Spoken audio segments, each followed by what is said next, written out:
श्रोतेहो नमस्कार. आजचे पाहुण्याच्या आजच्या भागात मी सारिका तुम्हा सगळ्यांचं सहर्ष स्वागत करते. श्रोतेहो, आंतरराष्ट्रीय ख्यातीचे नागपूरचे सायकलपटू डॉक्टर अमित समर्थ यांची सारिका पाठक यांनी घेतलेली मुलाखत आपण ऐकूया. श्रोतेहो नमस्कार. आजचे पाहुण्याच्या आजच्या भागात मी सारिका तुम्हा सगळ्यांचं सहर्ष स्वागत करते.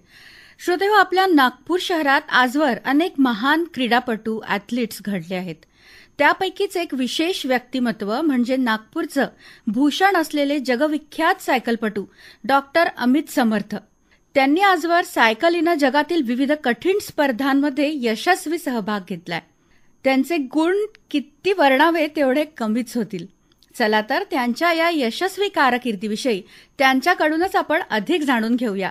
डॉक्टर अमित समर्थ, आमच्या आकाशवाणीच्या स्टुडिओत आपलं खूप खूप स्वागत. नमस्कार. मी डॉक्टर अमित समर्थ, नागपूर आकाशवाणीवर या कार्यक्रमात मी आलो. मला खूप आनंद आहे. नक्कीच डॉक्टर.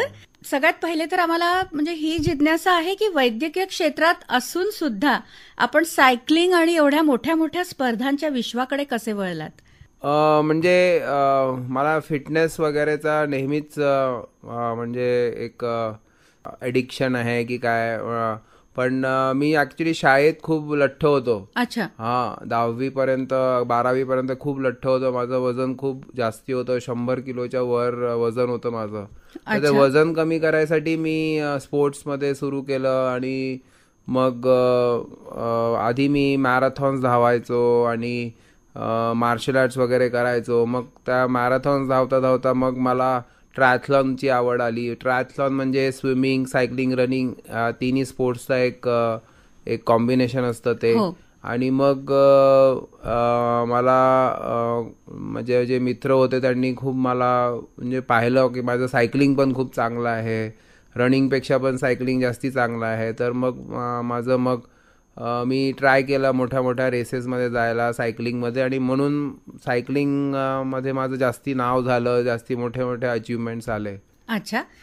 थोडं शाळेकडे वळूयात. आपली शाळा कुठे शिक्षण झालं? माझी शाळा सरस्वती विद्यालय नागपूर. माझं म्हणजे 3री ते 10वी तिथे शिक्षण झालं. अच्छा. कोणी इन्स्पायर केलं की आणि तुम्ही सुरुवात केली मॅरेथॉन मध्ये धावण्यासाठी वगैरे? तसं तर माझे वेगवेगळे इन्स्पिरेशन आहेत मला. म्हणजे ब्रूस ली आणि मग रफायल नडाल आणि मग अर्नॉल्ड श्वार्झनेगर, सचिन तेंडुलकर आणि मग रोनाल्डो. म्हणजे वेगवेगळ्या क्षेत्रातल्या लोकांना मी म्हणजे स्पोर्ट्सच्या लोकांना मी म्हणजे त्यांच्या they are like inspiration to me. आणि मग इतका छान म्हणजे तुमचं खेळण्यातलं सुद्धा करिअर ग्राफ छानच होता. पण मग वैद्यकीय क्षेत्राकडे कसे वळलात? MBBS करण्याचं कधी म्हणजे कसं ठरवलं आपण? MBBS तर म्हणजे आजपासून 25 वर्ष आधी तर 2च फील्ड होते. एक तर MBBS करा, इंजिनिअरिंग करा. ह्याच्या व्यतिरिक्त दुसरे फील्ड होते. आणि मी आमच्या घरी खूप सारे डॉक्टर्स आहेत. म्हणजे ऑलरेडी 12-13 डॉक्टर्स आहेत आमच्या घरी. तर मी पण इंदिरा गांधी मेडिकल कॉलेजमध्ये मला ऍडमिशन भेटली कारण मला मार्क्स खूप चांगले होते 12वीत. 95+ मार्क्स होते मला. तर म्हणून मी IGMC मध्ये माझी ऍडमिशन झाली आणि मग मी MBBS केलं. मग त्याच्यानंतर मी मास्टर्स इन पब्लिक हेल्थ पण केलं जॉन्स हॉपकिन्स युनिव्हर्सिटीवरून. ती म्हणजे वर्ल्डची one of the best medical college आहे ते. आणि तर तसं म्हणजे I have done means I am happy की I have done well in academics also and I have done well in sports also. Yes, definitely.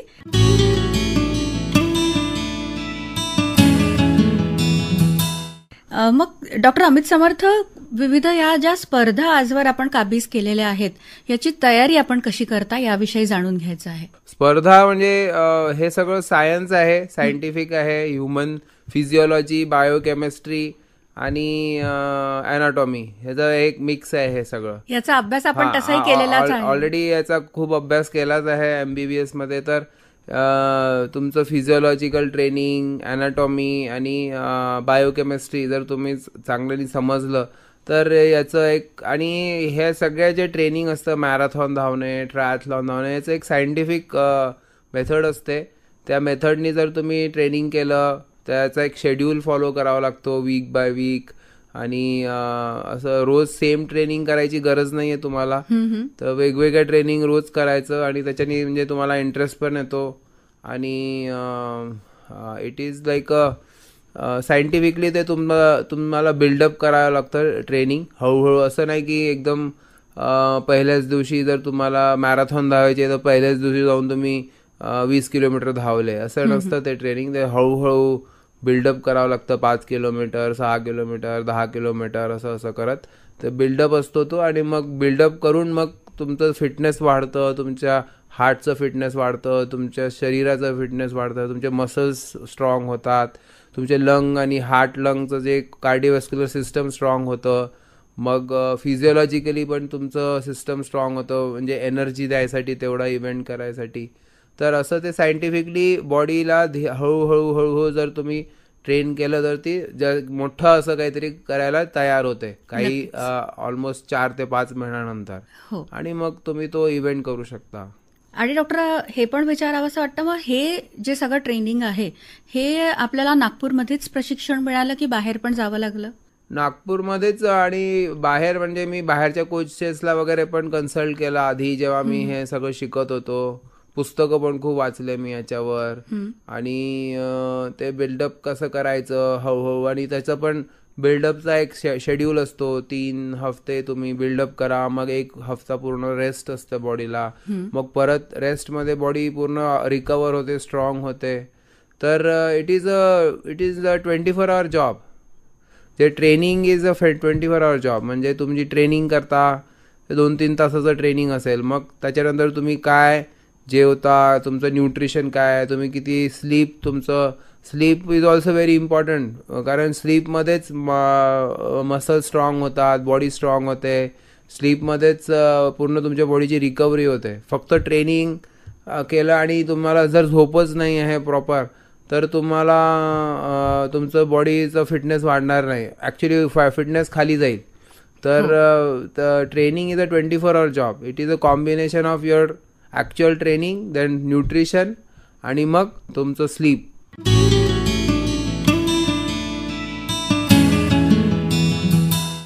आपण न्यूट्रिशन बद्दल पण बोललात, मग किती महत्वाचं आहे न्यूट्रिशन हे पण आम्हाला थोडं सांगा ना. आणि आपण कसा आहार घेत असता वर्षभर, किंवा स्पर्धांच्या वेळेला काही वेगळं आपला आहार असतो का? हो, nutrition is very very important for anyone. म्हणजे स्पोर्ट्ससाठी नाही, सगळ्यांसाठीच इम्पॉर्टंट आहे.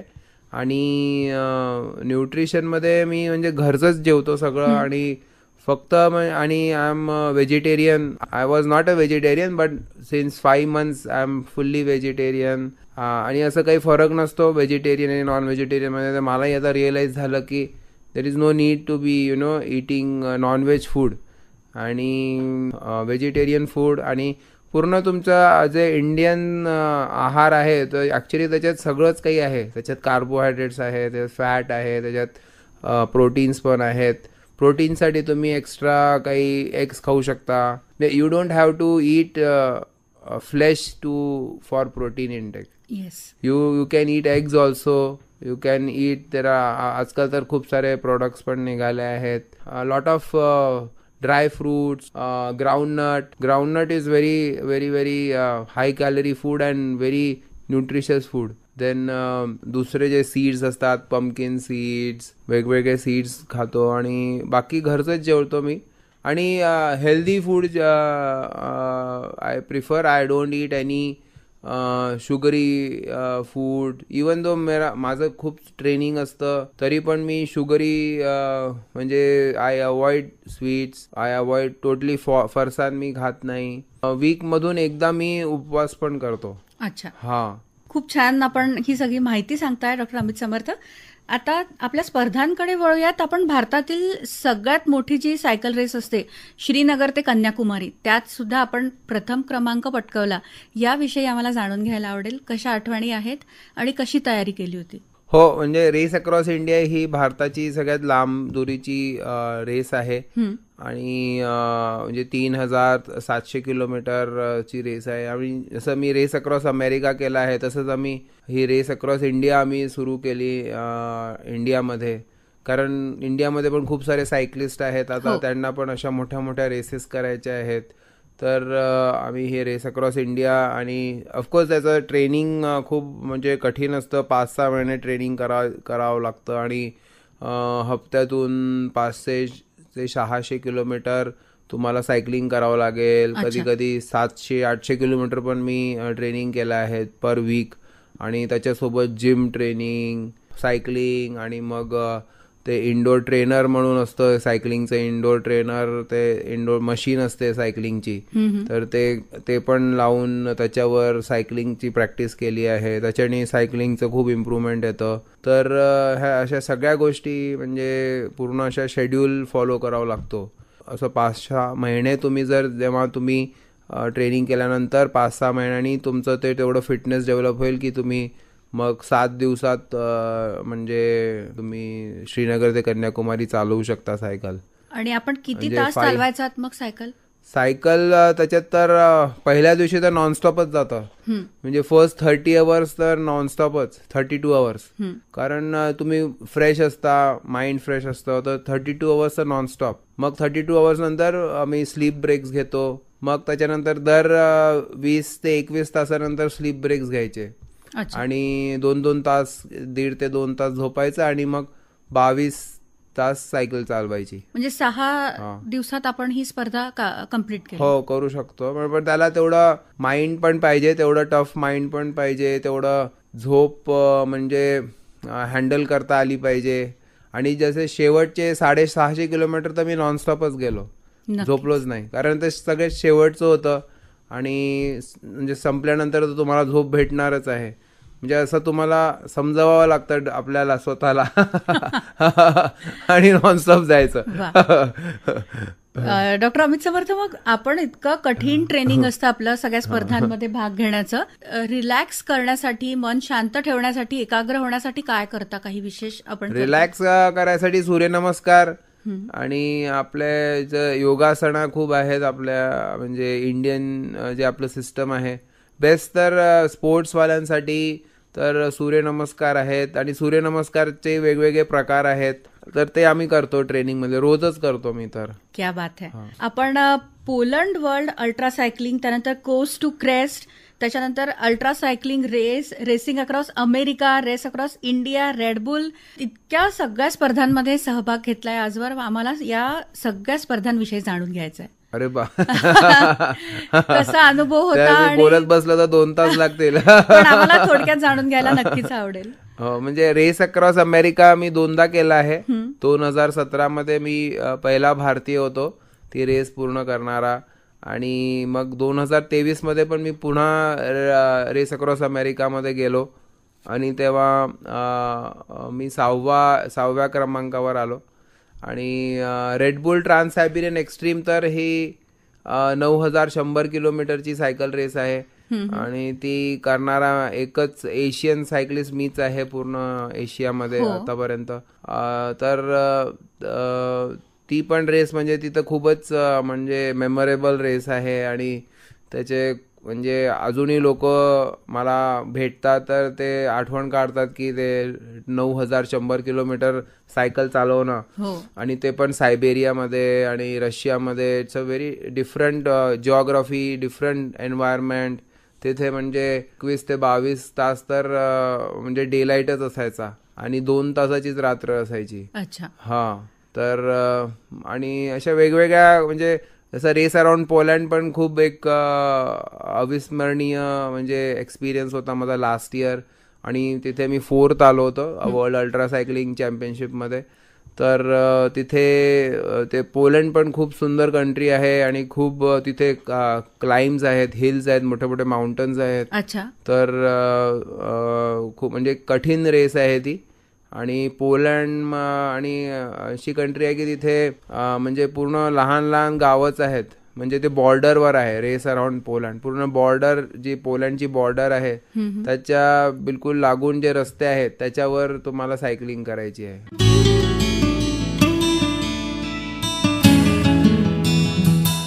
सगळ्या कंट्रीज मधले वेगवेगळे अनुभव आहेत आपल्या. हो हो हो हो. डॉक्टर अमित समर्थ, रेसिंग अक्रॉस अमेरिका पण एक टफेस्ट समजली जाते स्पर्धा. हो, याविषयी जाणून घ्यायचं आहे. कसे रस्ते असतात, कसं वातावरण असतं? रेस अक्रॉस अमेरिका म्हणजे ती 5,000 किलोमीटरची सायकल रेस असते, east coast to west coast. तुम्हाला म्हणजे पूर्ण जे नॉर्थ अमेरिकाचं कॉन्टिनेंट आहे ते तुम्हाला क्रॉस करायचं असतं. म्हणजे Pacific Ocean to Atlantic Ocean, east coast to west coast. आणि ते रेस पूर्ण करायला फक्त 12 दिवस दिले जातात. म्हणजे 12 दिवसाच्या वर 1 सेकंड पण तुम्ही जास्ती लावला तर तुम्हाला ते कन्सिडर नाही करत की तुम्ही ती रेस फिनिशर आहेत म्हणून. तर 12 दिवस दिले जातात, 288 आवर्स. आणि त्याच्यात म्हणजे स्टार्टिंगमध्ये ॲरिझोना डेझर्ट आहे. डेझर्ट पण 900 किलोमीटरचं डेझर्ट आहे, ॲरिझोनाचं डेझर्ट आहे.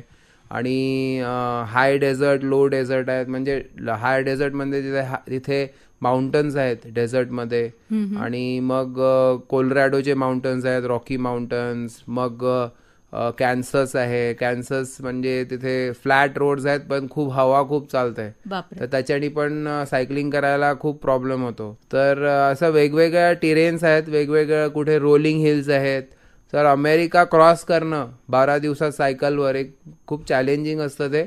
आणि कारण वेगवेगळे टाइम झोन्स असतात, 4 टाइम झोन्स आहेत. आणि त्यावेळेस जे अमेरिकामध्ये खूप गरमी असते, जूनच्या महिन्यात होतं ते. तर it is as good as म्हणजे तिथली जी ऊन आहे 40 डिग्रीपर्यंत तिथे पण टेम्परेचर जातं.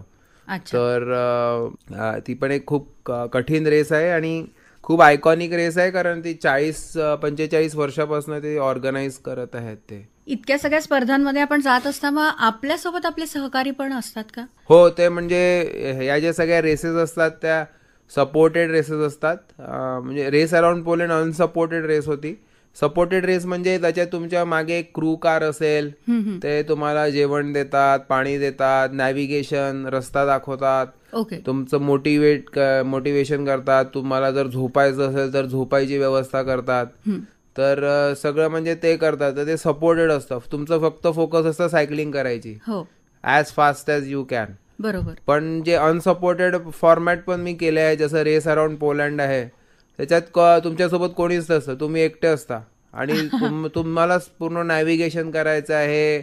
जेवायची व्यवस्था पण तुम्हाला स्वतःच करायचं आहे. म्हणजे दुकानांमधून जेवण विकत घ्यायचं रस्त्यांवरून, आणि पेट्रोल पंप्समध्ये तिथे स्टोअर्स असतात, तिथून जेवण विकत घ्यायचं, पाणी विकत घ्यायचं.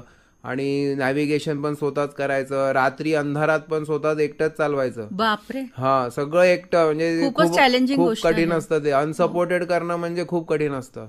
आणि तसं 3600 किलोमीटरची रेस असते ती, रेस अराउंड पोलंड. अच्छा. तर मी त्याच्या लांब पल्ल्याच्या पण रेसेस केल्या आहेत, पण त्या सपोर्टेड केल्या आहेत. हे जी केली आहे ती अनसपोर्टेड आहे. तर अनसपोर्टेड करणं, आणि ते पण फॉरेन कंट्रीमध्ये. आणि पोलंडमध्ये कोणी इंग्लिश पण नाही बोलत, फार अवघड आहे, कोणीच बोलत नाही. आणि ते फक्त पोलिश बोलतात तिथे. आणि हे खूप कठीण चॅलेंज असतो अनसपोर्टेड रेस पूर्ण करणं.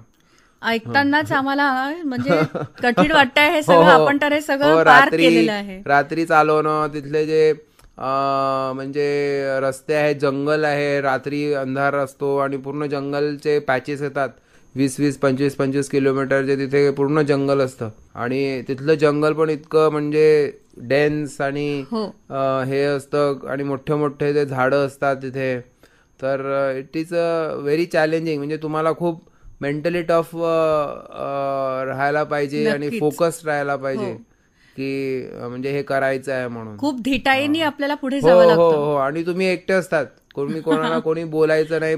सायकल पंक्चर झाली तर तुम्हाला स्वतःलाच बनवायचं आहे सगळं, स्वतःलाच. तर सायकल रात्री पण पंक्चर होऊ शकते अंधारात, तर ते पण तुम्हालाच रिपेअर करावं लागेल.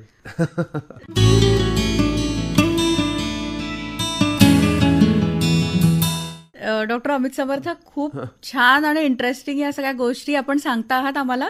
यासाठी काही विशेष सायकल, विशेष शूज आणि काही विशेष गॅजेट्स लागतात का, हे आम्हाला जाणून घ्यायला. म्हणजे ह्या सगळ्या सायकली रेसिंग सायकल्स असतात, फॉरेनचे प्रोडक्ट्स असतात, हे इम्पोर्टेड सायकल्स असतात आणि त्याच्यावरच रेसिंग होते. आपल्याकडचे जे इंडियन सायकल्स अजून मॅन्युफॅक्चर्स, त्यांचं ते तेवढं त्या टाईपचे सायकल्स ते मॅन्युफॅक्चर नाही करत. तर सगळ्या ज्या रेसिंग सायकल्स आहेत त्या सगळ्या फॉरेनवरूनच येतात. आणि त्याच्यामुळे ऍक्च्युली त्याची किंमत वाढते, कारण त्याच्यावर इम्पोर्ट ड्युटी असते, 40%नी किंमत वाढते. तर म्हणजे एक तो प्रॉब्लेम आहे. आता इंडियन गव्हर्नमेंटला जर सायकलिंग प्रमोट करायचं असेल तर त्यांनी ह्या इम्पोर्ट ड्युटीज वेव ऑफ केल्या पाहिजे. त्याच्याने सायकल स्वस्त होईल, इम्पोर्टेड सायकल स्वस्त होईल, रेसिंग सायकल स्वस्त होतील, आणि मग जे आपले लहान मुलं आहेत ते म्हणजे त्यांना इझी होईल ते सायकल विकत घेणं. तर ते सायकलिंगकडे जास्ती म्हणजे त्यांचं अट्रॅक्शन वाढेल. आपण काही वेगळ्या प्रकारचे शूज घालता मग या रेसिंगच्या दरम्यान? हो, म्हणजे सायकलिंग शूज वेगळे असतात, ते पेडलमध्ये फसतात. त्याचं वेगळं म्हणजे त्याचं पेडल पण वेगळं असतं, नॉर्मल सायकलचं पेडल वेगळं असतं, आणि जे सायकलिंग शूचं पेडल असतं ते वेगळं असतं. ते शू मध्ये खाली असं अशी क्लिप असते, ती क्लिप त्या पेडलमध्ये जाऊन फसते आणि तो म्हणजे जास्ती पॉवर ट्रान्सफर होतो मग. आणि सायकलिंग हेल्मेट, सायकलिंग चे व्हील्स वेगळे असतात. रेसिंग सायकल एक म्हणजे खूप मोठा विषय आहे आपल्या म्हणजे त्याच्यात. अच्छा. आणि आज अनेक वर्ष झाले आपण स्पर्धांमध्ये सहभागी होत आहात. मागे वळून बघताना कसं वाटतंय? हो, अनेक वर्ष झाले, म्हणजे खूप अचिव्हमेंट्स आले माझे, आणि त्याच्यामुळे मला सायकलिंगमध्ये खूप रेस्पेक्ट आहे पूर्ण ऑल ओव्हर इंडियामध्ये सायकलिंग कम्युनिटीमध्ये. आता पंढरपूर सायकल वारी होती काही दिवसाआधी, तिथे पण मी चीफ गेस्ट होतो. क्या बात है. तर तिथे 5,000 लोक होते. तर खूप म्हणजे सायकलिंग कम्युनिटीमध्ये मला खूप रेस्पेक्ट आहे. त्याच्याने म्हणजे मला चांगलं वाटतं की एवढं आपल्या इंडियामध्ये म्हणजे सायकलिंग कम्युनिटीमध्ये तर रेस्पेक्ट आहे. पण ऑफकोर्स असं मेन स्ट्रीम मीडियामध्ये आम्हा लोकांना एवढी पब्लिसिटी नाही आहे, कारण main stream media is more focused on other sports like cricket, badminton and other sports. आणि या सगळ्या आपल्या उपक्रमांमध्ये आपल्या कुटुंबाचा सहभाग कसा असतो, कसं सहकार्य असतं? हो, खूपच सहकार्य खूपच इम्पॉर्टंट असतं. म्हणजे माझी आई, वाईफ, मला 2 मुलं आहेत. माझा मुलगा पण आता 14.5 वर्षाचा झाला आहे, तो पण सायकलिंग करतो. तर म्हणजे म्हणजे पूर्ण फॅमिलीनी मला नेहमीच सपोर्ट केला आहे. अजून पण ते सपोर्ट करतातच मला, पण म्हणजे मागच्या 10 वर्षामध्ये तर खूप जास्ती सपोर्ट केला आहे. डॉक्टर अमित समर्थ, आपली स्पोर्ट्स अकॅडमी पण आहे, मग ह्यात कुठले कुठले उपक्रम आपण राबवता? हो, माझी स्पोर्ट्स अकॅडमी पण आहे. आम्ही लोकांना जनरल फिटनेस, मग मॅरेथॉन ट्रेनिंग, ट्रायथलॉनचं ट्रेनिंग किंवा लॉंग डिस्टन्स सायकलिंगचं ट्रेनिंग कसं करायचं, तसं आमच्याकडे ऑन ग्राउंड ट्रेनिंग पण करतात. आमच्याकडे लोक ऑफलाईन म्हणजे ऑनलाईन ट्रेनिंग पण करतात. तर असं दोन्ही टाईपचे ट्रेनिंग मी देतो लोकांना. आणि आता फिट इंडियाबद्दलही फार बोललं जात आहे. त्याच्यानंतर सामान्य माणसांसाठी सायकलिंग करा ह्याच्यासाठी फार प्रोत्साहन भारत सरकारकडनं देण्यात येत आहे. तर याविषयी आपण काय सांगाल? भारत सरकारही प्रमोट करताय सायकलिंगला. हो, आता भारत सरकार फिट इंडियाच्या अंतर्गत संडेज ऑन सायकल हा इनिशिएटिव्ह त्यांनी सुरू केला आहे. आणि म्हणजे जनरल पब्लिकला पण दे आर सेईंग की स्टार्ट युझिंग सायकल. तसं म्हणजे सायकल एक खूपच म्हणजे खूपच मला वाटतं one of the best invention of man आहे. One of the best invention of man, because हे कसं वस्तू आहे की तुम्ही याला कुठे एका जागून दुसऱ्या जागी जायला पण यूज करू शकता, तुम्ही स्पोर्ट्समध्ये पण यूज करू शकता. तर म्हणजे असं जनरल लोकांना मी हेच म्हणतो की यूज सायकल एव्हरी डे. 5 ते 10 किलोमीटर तुम्ही इझिली सायकल चालवू शकता. आणि 5-10 किलोमीटर सायकल चालवायला खूप असं काही मोठा म्हणजे खूप असं फिटनेस पण राहायची काही गरज नाही आहे. तर तुम्ही इझिली फक्त पेडल मारा, एक पेडल मारा, दुसरं पेडल मारा, बरोबर सायकल समोर जाते आणि तुम्हाला त्याच्यात इंटरेस्ट येतो. तर आणि सायकल एक अशा चांगला म्हणजे व्यायाम आहे सायकलिंग करणं की हा कुठल्याही वयोगटाचे लोक करू शकतात. म्हणजे 10 वर्षापासून, 8 वर्षापासून 100 वर्षाचा माणूस पण इझिली सायकल करू शकतो. आणि ज्यांना जॉईंट प्रॉब्लेम्स आहेत, नी पेन्स आहेत किंवा नी रिप्लेसमेंट झाले आहेत, हिप प्रॉब्लेम आहे, अँकल प्रॉब्लेम आहेत, जे चालू नाही शकत, धावू नाही शकत, त्यांच्यासाठी सायकलिंग हा खूपच चांगला व्यायाम आहे. खूप म्हणजे बेस्ट व्यायाम आहे त्यांचे, कारण त्याच्यावर जॉईंट्सवर एवढा म्हणजे स्ट्रेन नाही आहे, जॉईंट्सवर एवढं प्रॉब्लेम नाही आहेत. आणि जर तुम्हाला जॉईंट्समध्ये प्रॉब्लेम असला तरी पण तुम्ही हे करू शकता आणि तुम्ही आपला फिटनेस वाढवू शकता. तर it is one of the best and it is a mode of transport. हो. तर आम्ही नागपुरात पण हेच सांगतो लोकांना की तुम्ही सायकल थोडीशी चालवा, 5 ते 10 किलोमीटर चालवा. तुम्ही सकाळी दूध आणायला जाता किंवा तुम्ही मार्केटला जाता तर तुम्ही सायकल काढा सकाळी आणि सायकल यूज करा. ॲटलिस्ट एक जे तुम्ही मोटरसायकल किंवा कारनी जाणार होते ते तुम्ही सायकलनी जा. सकाळी तर रस्ते पण नागपुरातले म्हणजे खालीच असतात, तर इझिली सायकलिंग करणं खूप इझी आहे नागपूरच्या रोडवर. ऑफकोर्स मेट्रो सिटी जे आहेत बँगलोर, चेन्नई, दिल्ली, तिथे तर खूप जास्ती ट्रॅफिक असतो, पण नागपुरात तर सकाळी काहीच ट्रॅफिक नसतो. इझिली सायकलिंग करू शकतात लोक. तर 5 ते 10 किलोमीटर रोज सायकल चालवा. चहा प्यायला जाता तर सायकलनी जा है ना. तर मित्र खूप आपल्या नागपुरात आहेच. सकाळी सायकल म्हणजे चहा पिण्याची जी आपल्याकडे म्हणजे सोशलायझिंग होतं चहाच्या ठेल्यांवर, असं दुसऱ्या शहरांमध्ये तर नाही होत एवढं. तर त्या चहा प्यायला जाता तर सायकलनी जा. नक्कीच. आणि आपण इतकं भरभरून सायकलचं महत्व आम्हाला सांगताय, आपले श्रोते नक्की इन्स्पायर होतील अशी आपण आशा करूया आणि उद्यापासूनच ते स्वतःची सायकल काढतील. आणि जाता जाता आम्हाला आणि आमच्या श्रोत्यांना आपण काय सांगू इच्छिता? जाता जाता मी हेच म्हणेल की म्हणजे रोज फिटनेस आणि हेल्थकडे लक्ष द्या. रोज आपल्या म्हणजे शरीराला 1 तास ते 1 ते 1.5 तास एक्सरसाइज म्हणजे झालीच पाहिजे. तुम्ही कुठलीही एक्सरसाइज करू शकता, कुठलाही स्पोर्ट करा, बास्केटबॉल खेळा, फुटबॉल खेळा, स्विमिंग करा, रनिंग करा, सायकलिंग करा किंवा जिमला जा. तर आपला एक पूर्ण फिटनेस तुमचं एक शेड्यूल असलं पाहिजे. रोज ते तुम्ही केलं पाहिजे. तुमचा मूड असो की नसो, कधी तुम्ही खुश राहता, कधी तुम्ही उदास राहता, कधी तुम्ही काही तुम्हाला चिंता असते, पण ती सगळं बाजूला ठेवून आपल्या शरीराला रोज 1 ते 1.5 तास व्यायाम द्या. जेव्हा तुम्ही व्यायाम करता ऑटोमॅटिकली तुमचा सगळं म्हणजे तुमचं माइंड रिफ्रेश होतं, तुम्हाला एकदम पॉझिटिव्ह थॉट्स येतात आणि तुम्ही म्हणजे कुठलाही तुमचा लाईफमध्ये प्रॉब्लेम असेल तर तुम्ही त्याला म्हणजे you can face any problem in your life, anything, and you will get very good nice ideas Wien you do exercise. तर एक्सरसाइज आणि तुम्हाला जर लोकांना पण मदत करायची असेल तर तुम्हाला फिट राहणं जास्ती जरुरी आहे. हो, नक्कीच. कोणाला पण मी तर तेच सांगतो सगळ्यांना की अरे आपको कुछ भी करना है लाइफ में, you want to become a good lawyer, good doctor, good politician, everybody should do exercise 1 hour. Doctor Amit Samarth, आज आपण आमच्या आकाशवाणीच्या स्टुडिओत आलात आणि सायकलिंग बद्दल, आपल्या यशस्वी कारकिर्दीबद्दल आम्हाला खूप छान माहिती दिली. आपल्या भविष्यातल्या उपक्रमांबद्दल, आपल्या येणाऱ्या विविध स्पर्धांसाठी आमच्याकडून खूप खूप शुभेच्छा. पुन्हा आपण भविष्यात भेटूच, पण आज आपल्या उपस्थितीसाठी आम्ही आपले खूप खूप आभारी आहोत. धन्यवाद. थँक्यू. धन्यवाद. श्रोतेहो, आत्ताच आपण आंतरराष्ट्रीय ख्यातीचे नागपूरचे सायकलपटू डॉक्टर अमित समर्थ यांची सारिका पाठक यांनी घेतलेली मुलाखत ऐकलीत. आणि श्रोतेहो, याबरोबरच आजचे पाहुणेचा भाग संपण्याची वेळ सुद्धा होत आली आहे. आजच्या कार्यक्रमासाठी निर्मिती सहाय्य होतं सदानंद कांबडी यांचं. आणि आता या कार्यक्रमाचे सादरकर्ते सचिन लाडोळे यांच्यासह मी सारिका तुम्हा सगळ्यांची रजा घेते. पुन्हा भेटू एका नव्या कार्यक्रमात. तोपर्यंत नमस्कार.